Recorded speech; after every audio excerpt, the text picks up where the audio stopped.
Well, all right. Welcome back to As It Should Be YouTube channel. Paul Bertolino here, and well, it's time for another Ranking the Albums video. And well, this time I'm going to be doing most of the albums of the great, the wildly underrated, or they have been at certain times.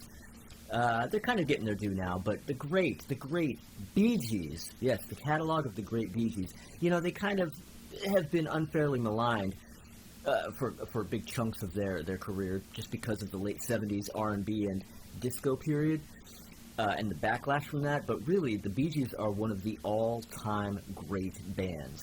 Great songwriters, great vocalists, and they have great albums, and I'm going to count them down.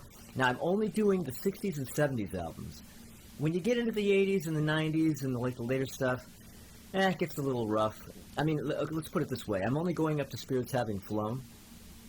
Anything that comes after that, that's at the bottom of the list. So if you're wanting to know where those albums I didn't mention, where they rank, bottom of the list, all right? So there you go. The very bottom has been counted. All right, so why don't we get started? But before we get started, actually, I'm going to say this at the beginning of the videos. I should be doing this every time, but I forget usually. And that is, subscribe if you want to be notified about videos coming out. And if you do want to be notified, do click the little bell, because that's what you need to do to let YouTube know that you want to know about the videos. Comment, like, and all that kind of stuff. I want to know what you guys think. I want to know where you guys rank the albums. What are your favorite Bee Gees albums? How do you feel about the Bee Gees? And yeah, anyway, I don't know. Well, let's get started. Okay, so coming in at number 16, I'm doing 16 of their albums, and at 16 I have Life in a Tin Can. Now, this is their January 1973 release, and this is kind of the end. This is as their early 70s pre-disco. I'm going to say disco with quotes, and I'll explain why later. This is when that period kind of starts to come to an end, because this is where they start to hit a commercial decline here. Because this is the end of a period when they're doing a lot of really mellow, melancholic, ballad-laden albums that after a while all start to sound the same. Now, the Bee Gees, none of these albums that I'm going to talk about are bad in any way. Every one of them is at least really good, if not great. There's not a bad album of the lot. But this definitely is one album where what they're doing is starting to get a little tired. And, well, yeah, so it sort of resulted in a commercial decline. They did have a really great single on it, Saw a New Morning, but I mean, it really was kind of a B-grade single. I remember hearing it on the radio a lot as a kid, but, you know, it's not one that a lot of people remember. And, but this is the first album that they did on the RSO label, Robert Stickwood's RSO label. And it was also a little light on contributions from Robin, because right as they started recording the album, all of a sudden he got a call that his son was born early, unexpectedly early, and he just basically had to leave the sessions and go, you know, be a new dad. You know, he came back a week or two later, but I mean, the bulk of the album had been recorded by then. A lot of great songs on this record, but yeah, I would have to put this at the bottom, just because, like I said, this is the end of a really great period, but a period that started to kind of wear thin and started to get tired as of the release of this album. But anyway, so yeah, there we go. Okay, so now coming in at number 15 is 1970s, April 1970s, Cucumber Castle. Now, Cucumber Castle is the one and only album the Bee Gees did as a duo. Yeah, because Robin had quit the band in 1969, and Barry and Morris decided to continue on, and they recorded this album, and it ended up being a soundtrack for a TV special that they did. Now, Cucumber Castle is a song off the BBs First album, but that song's not included on this record. That's just, for whatever reason, the name of this album in the TV special. That, I don't know why that is. Great record, but, you know, it's definitely like a weird transitional period for them. They're kind of sort of trying to figure out how they're going to continue. It's just Barry and Morris trying to figure out how the Bee Gees are going to go on without Robin. Now, they initially decided they were going to replace Robin. They actually got a guy named Peter. Let me look at I'm trying to read here. Peter Mason. Thank you. No glasses. Don't want to look dorky with my glasses on today. I decided I wanted to look cooler, okay? But, so Peter Mason was a guy that they actually chose to replace Robin. Now, Barry had him in, bought him a suit, for the stage and everything. And then Robert Stickwood sort of squelched that because he secretly was like, no, we got to get the original guys back in action. We got to get Robin back. So he wasn't going to allow a new guy to come in and like become established. And really, this whole period ended up being a failed experiment in how to continue, and ultimately they completely broke up. Barry left the band, and they all went to do solo records. And this is a good record, but like I said, and one of my very favorite Bee Gees songs ever, like top 5, a song called If I Only Had My Mind on Something Else, which is the opening track. Gorgeous track. Again, a very tip-top favorite of mine is on this album. But otherwise, it's, it's transitional. Okay, so coming in at number 14 is the Bee Gees Sing and Play 14 Barry Gibb songs. Now, this is the very first Bee Gees album ever. Now, the Gibb family were Brits. They're from the UK, but they had emigrated to Australia. And by the time they were making records in Australia. So the first 2 albums are Australian-only releases. And this is the first of those. This came out in November 1965. And, it is hideously rare. While ridiculously rare, I mean, this is an album that I basically fully accept that I will never own. Currently, on Discogs, there is 1 copy for sale for $10,000. Yeah. So, unless there's a reissue, Barry, any of you guys listening? Robert Stigler's dead, isn't he? Whatever. Do a reissue. Otherwise, none of us mere mortals are going to be able to get a copy. But this is a really great early kind of Beatles influence. The Bee Gees were very, very influenced by the Beatles, like everybody was, but this is a very album of its time, 1965, kind of Beatles influence, a little bit of a beat group kind of a thing, a lot of great harmonies, and it's a really underappreciated, not so well-known album. I mean, most people don't even know that this album exists. And I hadn't listened to it in a long time, and I gave it a little spin before doing this ranking, and man, it's a pretty strong album. And they're kids, they're teenagers when they make this record, and Barry wrote every song. And, and it's number 14 on my list. Okay, so coming in at number 13 is 1979's Spirits Having Flown.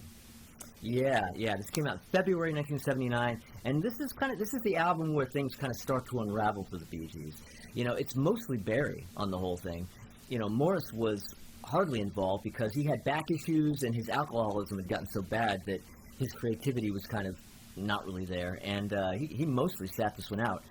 And most of the backing vocals of Barry, there's a little bit of Robin there, but now there was a TV special at the time on the making of this album, and of course they made it look like it's all 3 Bee Gees there 100% of the time doing everything. And I remember watching it, and there was a scene where they're recording the song Tragedy, and there's the explosion, and they had Barry go into the vocal booth and do the explosion with his mouth, with like that. And for years I remembered this, and whenever I would tell people that I saw this and that this happened, people wouldn't believe me. They'd be like, what are you talking about? Oh, no way. Well, now it's on YouTube. You can actually see the footage on YouTube. Barry at the mic.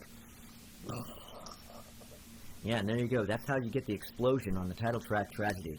But man, what a great record this is. I mean, it's obviously not quite as good. Well, obviously, it's not quite as good as their previous disco records. But, you have the title track, Tragedy. You have Too Much Heaven and Love You Inside Out. All those great radio hits. And that's just the first 3 songs on the album.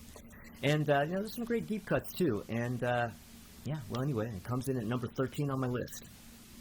Okay, so coming in at number 12 is their second Australian-only album, Spicks and Specks. Man, this is a really great one. November 1966 is when this came out, and it was originally issued under the title Monday's Rain. Okay, and very few copies got out and were sold under that title because soon after they released a single of the song Spicks and Specks, which was not on the album, and it became a huge hit. So very quickly they reissued it with that as the title of the album and including that song, and they cut off one of the songs on the album. Now, this is taking us even further. This is kind of like the bridge between the first album and where they would go with their more familiar 60s stuff, like their Adco stuff. It's a lot more Beatles influenced, a lot more kind of psych pop, and it's just, you know, the Bee Gees were heavy hitters right out of the gate. Nobody knew who they were outside of Australia, and they were basically already making world-class records. And this is also another one that's really rare and really impossible to get your hands on. And Barry and all you guys, reissue this damn thing, will you? Anyway. Okay, so coming in at number 11 is their only double album, their only double studio album ever.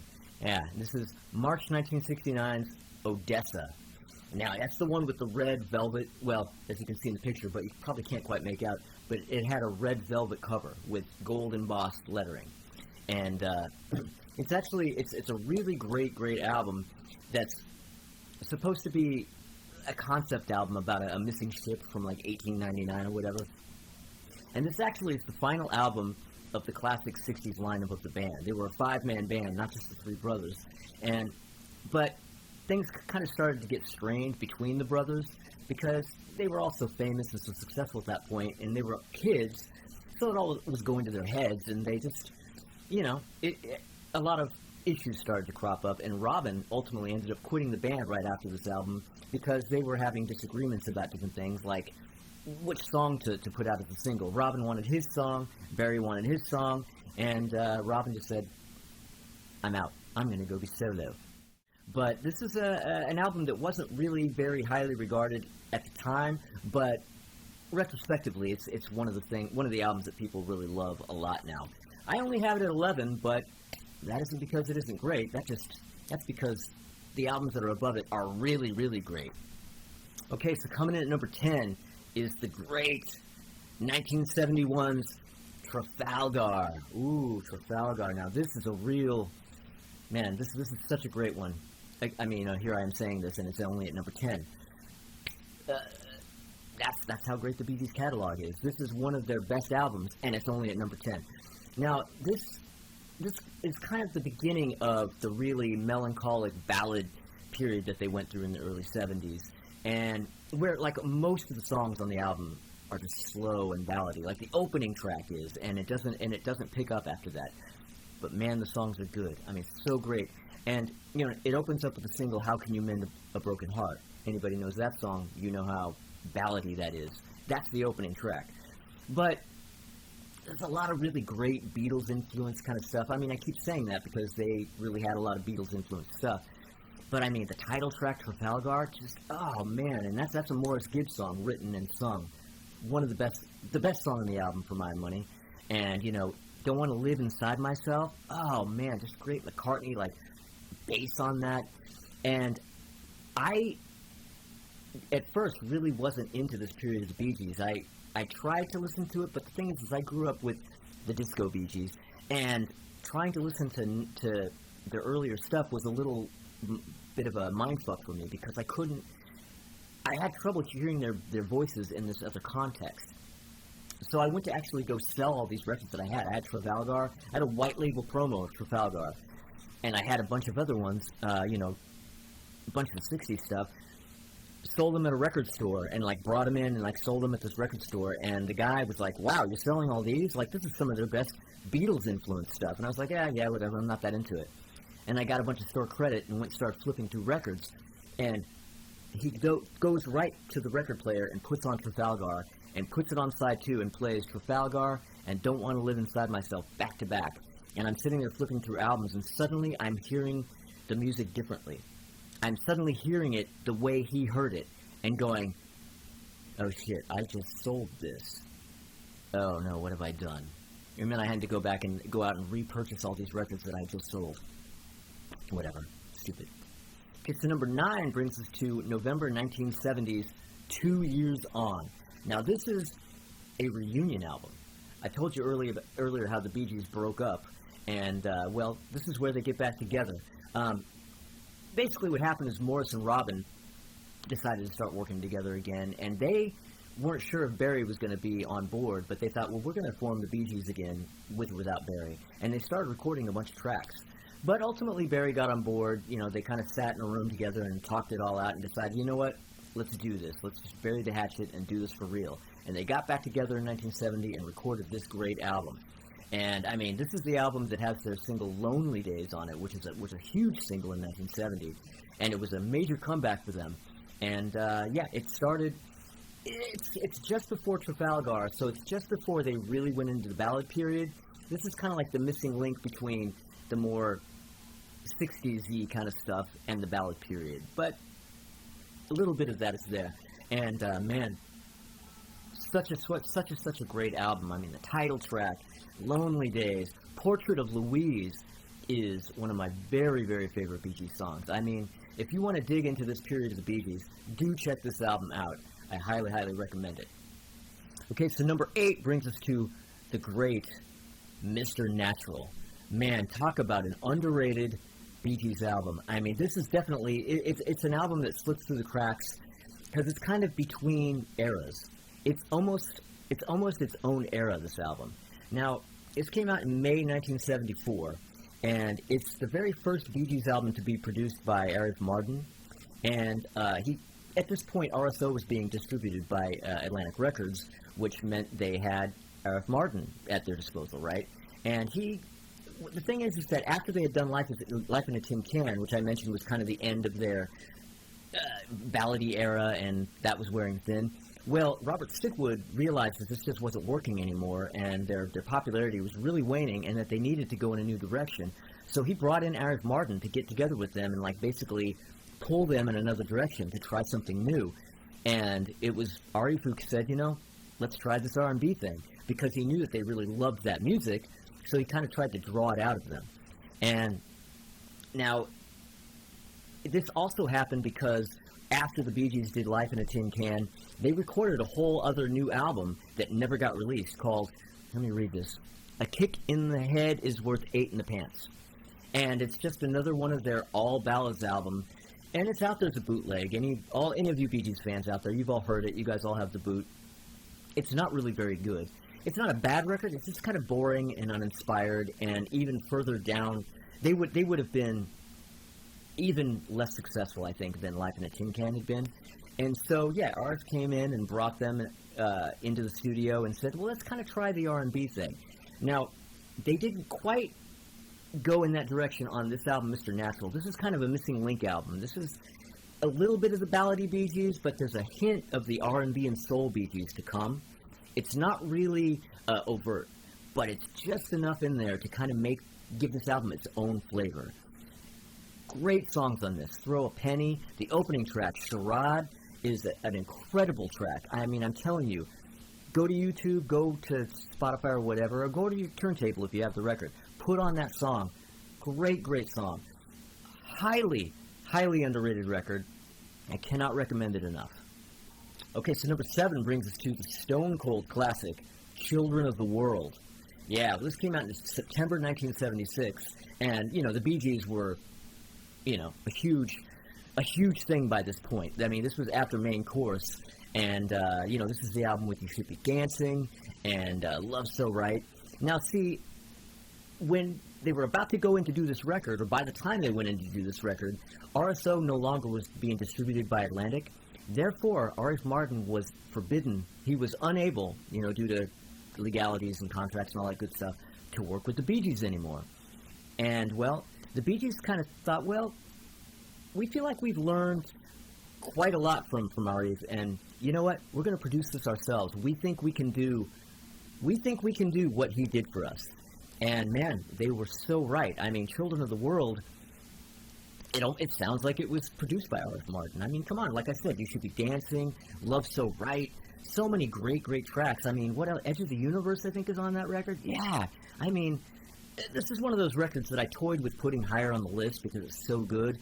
But again, the stuff above it, I mean, what are you going to do?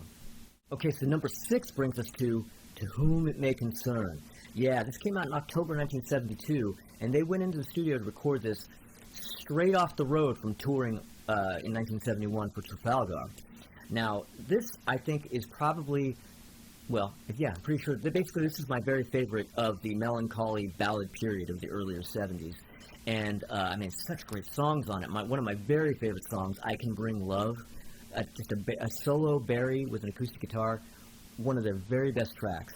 It has the great track, what's the single on this? Run to Me is the opening track. Great single. I mean, a lot of you will remember that one. And it had a really cool gatefold cover. When you opened it up, it had, I'll show it here.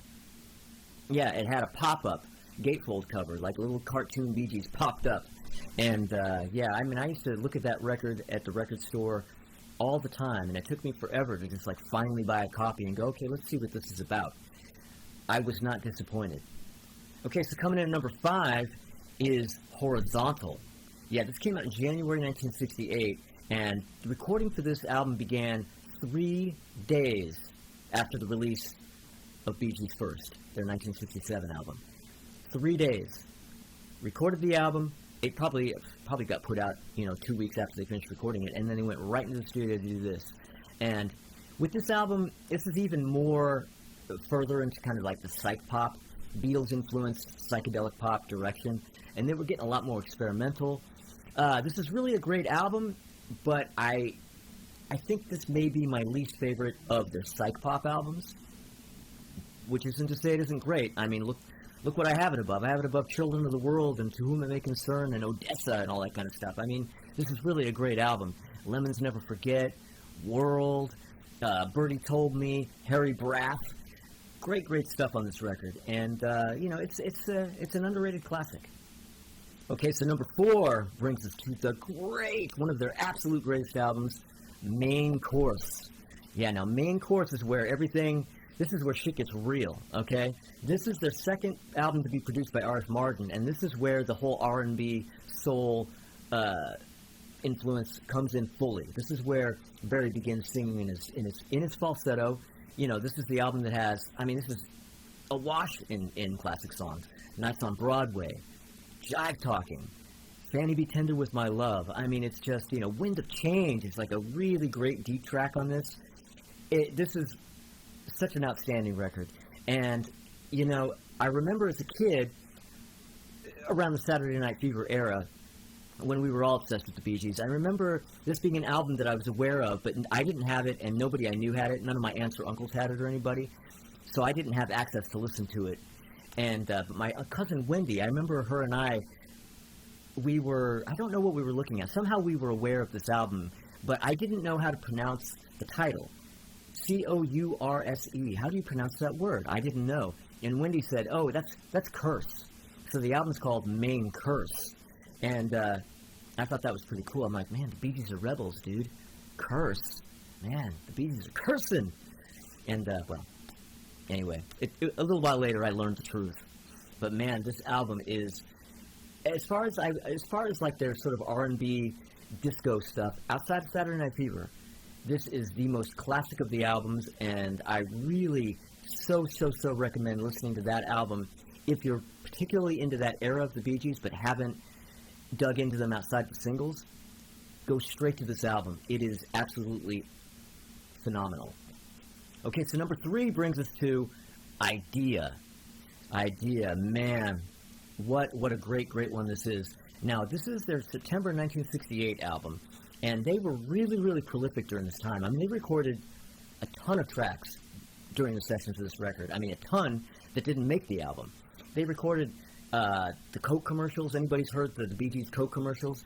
Another cold and windy day. Yeah, all that stuff was recorded during this. They recorded some non-LP singles. They recorded songs that ended up on, later albums. All kinds of stuff. And, this, I think, is one of their strongest of the 60s stuff, and it has 2 album covers. Yeah, I showed you one album cover, that's the U.S. album cover. Now the UK album cover, which I actually like a lot better, and I should have shown, but that looks like this. Yeah, I think that's a much better cover. It's a bit obvious of an image to go with the title, but I just think it's a stronger. I don't really like the U.S. cover much.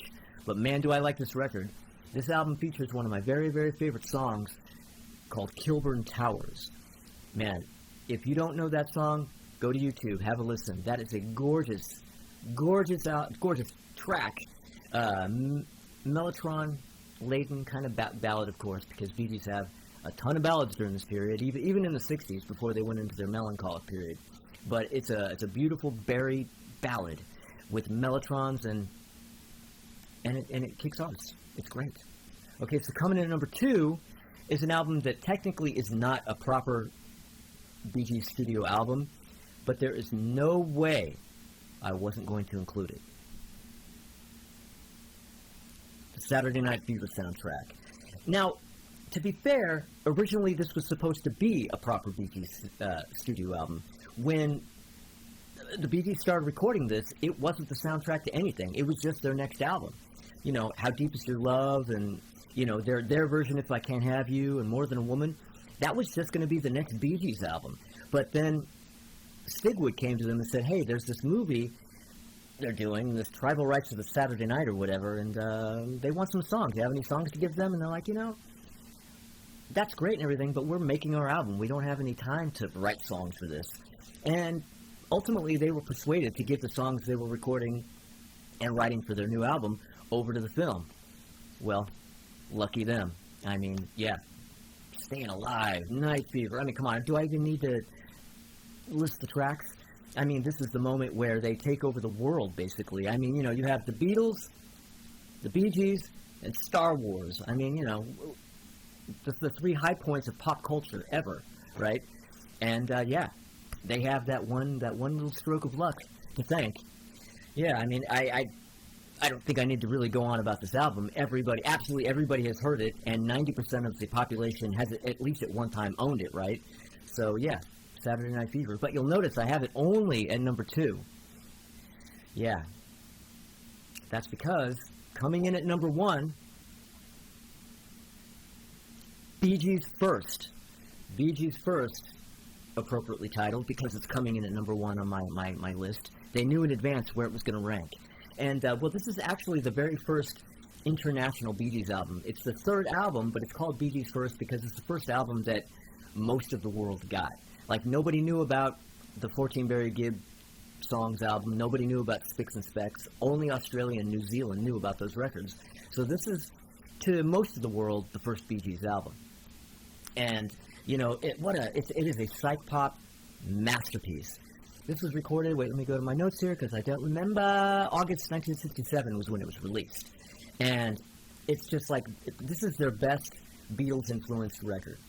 It sounds like it sounds like they're trying to make Sgt. Pepper, but they recorded this album before Sgt. Pepper came out. This was recorded like, March through April 67. Sgt. Pepper didn't come out till June. So, it's a very Sgt. Pepper-ish album that came out, yeah, before Sgt. Pepper even came out. So, I don't know what to tell you there. The Bee Gees were, they had their fingers on the pulse then, didn't they?